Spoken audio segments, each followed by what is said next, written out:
আসসালামু আলাইকুম, সবাইকে স্বাগতম জানিয়ে শুরু করছি আজকের জিকে ক্লাসটি। আজকের জিকে ক্লাসে আমরা আলোচনা করব শক্তি সম্পদ নিয়ে।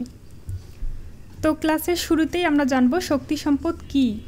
যে সম্পদগুলো শক্তি উৎপাদনের ক্ষেত্রে গুরুত্বপূর্ণ ভূমিকা পালন করে সেগুলো হচ্ছে শক্তি সম্পদ। শক্তি সম্পদের আমরা দুটি দিক নিয়ে আলোচনা করব, একটি হচ্ছে প্রচলিত আর অপরটি হচ্ছে অপ্রচলিত। প্রচলিত শক্তি সম্পদ কোনগুলো? প্রচলিত শক্তি সম্পদ হচ্ছে কয়লা, এরপর হচ্ছে খনিজ তেল,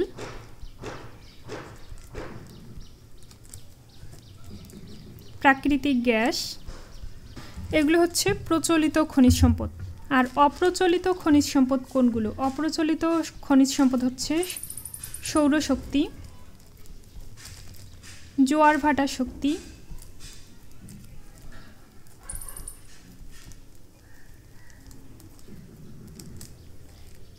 এরপর হচ্ছে ভূতাপ, আর হচ্ছে পানি প্রবাহ শক্তি। প্রচলিত শক্তির মধ্যে কয়লা, খনিজ তেল, প্রাকৃতিক গ্যাস এগুলো হচ্ছে বিদ্যুৎ উৎপাদনেও ব্যবহার করা হয়, জ্বালানি হিসেবেও ব্যবহার করা হয়। যেমন কয়লা হচ্ছে জ্বালানি হিসেবে ব্যবহার করা হয়, বিদ্যুৎ উৎপাদনেও ব্যবহার করা হয়। খনিজ তেলটা ব্যবহার করা হয় বিদ্যুৎ উৎপাদনে। প্রাকৃতিক গ্যাস বিদ্যুৎ উৎপাদনেও ব্যবহার করা হয়, রান্নাবান্নার কাজে ব্যবহার করা হয়। এছাড়াও আরও বিভিন্ন কাজে এই প্রচলিত শক্তিগুলো ব্যবহার করা হয়ে থাকে। আর অপ্রচলিত শক্তির মধ্যে সৌরশক্তি। সৌরশক্তি হচ্ছে সূর্য থেকে আমরা যে শক্তিটা পাই সেটাই হচ্ছে সৌরশক্তি। এটিও হচ্ছে বিদ্যুৎ উৎপাদনে ব্যবহার করা হয়। জোয়ার ভাটা শক্তিকে কাজে লাগিয়েও বিদ্যুৎ উৎপাদন করা হয়। ভূতাপ, পানি প্রবাহ এগুলো হচ্ছে কাজে লাগিয়ে বিদ্যুৎ উৎপাদন করা হয়। তো এগুলো হচ্ছে শক্তির উৎস। কয়লা, খনিজ তেল, প্রাকৃতিক গ্যাস, সৌরশক্তি, জোয়ার ভাটা, পানি প্রবাহ এগুলো সবগুলোই হচ্ছে শক্তির উৎস। এখানে শক্তি সম্পদ নিয়ে আলোচনার ক্ষেত্রে আমরা বিদ্যুৎ শক্তি নিয়ে আলোচনা করব। বাংলাদেশ পল্লী বিদ্যুতায়ন বোর্ডের কাজ হচ্ছে গ্রাম বাংলায় বিদ্যুতায়নের দায়িত্বে সরাসরিভাবে নিয়োজিত। বাংলাদেশ পল্লী বিদ্যুতায়ন বোর্ডের পুনরূপ হচ্ছে Bangladesh rural electrification board, BRED। এখন আমরা কিছু বেসিক জিনিস জানব, যেমন ঢাকায় বৈদ্যুতিক বাতি প্রথম জ্বালানো হয় 7 ডিসেম্বর 1901 সালে আহসান মঞ্জিলে। বাংলাদেশের বিদ্যুৎ শক্তির উৎস হচ্ছে প্রাকৃতিক গ্যাস, খনিজ তেল, পানি, কয়লা, আমরা এগুলো একটু আগেই জেনেছি। বাংলাদেশের বৃহত্তম তাপবিদ্যুৎ কেন্দ্র হচ্ছে ভেড়ামারা, কুষ্টিয়া। বাংলাদেশের সর্ববৃহৎ পাওয়ার হাব হচ্ছে ব্রাহ্মণবাড়িয়া জেলার আশুগঞ্জ পাওয়ার স্টেশন হচ্ছে বাংলাদেশের সর্ববৃহৎ পাওয়ার হাব। বড়পুকুরিয়া তাপবিদ্যুৎ কেন্দ্র হচ্ছে বাংলাদেশের প্রথম কয়লাচালিত তাপবিদ্যুৎ কেন্দ্র। এটি হচ্ছে বাংলাদেশের প্রথম কয়লাচালিত তাপবিদ্যুৎ কেন্দ্র। এটি প্রতিষ্ঠিত হয় 2006 সালে দিনাজপুর জেলার পার্বতীপুরে এটি প্রতিষ্ঠিত হয় 2006 সালে। বড়পুকুরিয়া তাপবিদ্যুৎ কেন্দ্র যেহেতু কয়লা চালিত বিদ্যুৎ উৎপাদন কেন্দ্র, আর এই বিদ্যুৎ উৎপাদন কেন্দ্রে যে কয়লাগুলো ব্যবহার করা হয় সেগুলো হচ্ছে বড়পুকুরিয়া কয়লা খনি থেকে উত্তোলিত কয়লা এখানে ব্যবহার করা হয়। এখন আমরা জানবো রামপাল কয়লাভিত্তিক বিদ্যুৎ কেন্দ্র সম্পর্কে। রামপাল কয়লাভিত্তিক বিদ্যুৎ কেন্দ্র এটি হচ্ছে বাগেরহাট জেলার রামপালে অবস্থিত। এটিও হচ্ছে কয়লাভিত্তিক তাপবিদ্যুৎ কেন্দ্র। আর এই রামপাল বিদ্যুৎ কেন্দ্রের কাজ করছে ভারতের ন্যাশনাল থার্মাল পাওয়ার কোম্পানি এবং বাংলাদেশের রাষ্ট্রীয় সংস্থা পাওয়ার ডেভেলপমেন্ট বোর্ড, এই দুইটির যৌথ উদ্যোগে হচ্ছে বিদ্যুৎ প্রকল্পের কাজ চলছে। রামপাল বিদ্যুৎ কেন্দ্র অবস্থিত সুন্দরবন থেকে 14 কিলোমিটার দূরে পশুর নদীর তীরে। এটি খুবই গুরুত্বপূর্ণ। রামপাল বিদ্যুৎ কেন্দ্র হচ্ছে পশুর নদীর তীরে অবস্থিত। আর রামপাল বিদ্যুৎ কেন্দ্রের নির্মাণ কাজ শুরু হয় 2010 সালে। 7 সেপ্টেম্বর 2022 প্রধানমন্ত্রী শেখ হাসিনা এবং Narendra Modi 1320 megawatt super critical কয়লাচালিত তাপবিদ্যুৎ কেন্দ্রের মৈত্রী পাওয়ার প্ল্যান্টের ইউনিট 1 যৌথভাবে উদ্বোধন করেছেন। তো আমরা রামপাল কয়লা বিদ্যুৎ সম্পর্কে বেসিক কিছু জানলাম। এখন আমরা রূপপুর পারমাণবিক বিদ্যুৎ কেন্দ্র সম্পর্কে জানব। রূপপুর পারমাণবিক বিদ্যুৎ কেন্দ্রটা হচ্ছে একটা পরিকল্পিত বিদ্যুৎ কেন্দ্র, এটি এখনো বাস্তবায়ন হয়নি।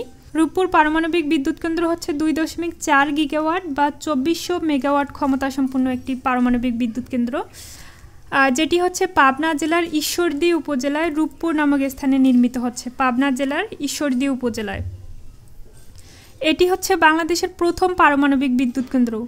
রূপপুর পারমাণবিক বিদ্যুৎ কেন্দ্র হচ্ছে বাংলাদেশের প্রথম পারমাণবিক বিদ্যুৎ কেন্দ্র। এটির প্রথম ইউনিট 2023 সালের ডিসেম্বর বা 24 সালের শুরুতে বিদ্যুৎ উৎপাদন কার্যক্রম শুরু করবে বলে আশা করা যাচ্ছে। আর এই রূপপুর পারমাণবিক বিদ্যুৎ কেন্দ্রটি নির্মাণের কাজে সহায়তা করতেছে রাশিয়ার পারমাণবিক শক্তি কর্পোরেশন রোসাটম এর প্রকৌশল বিভাগ অ্যাটমোস্ত্রয় এক্সপোর্ট কর্তৃক এটি নির্মিত হচ্ছে।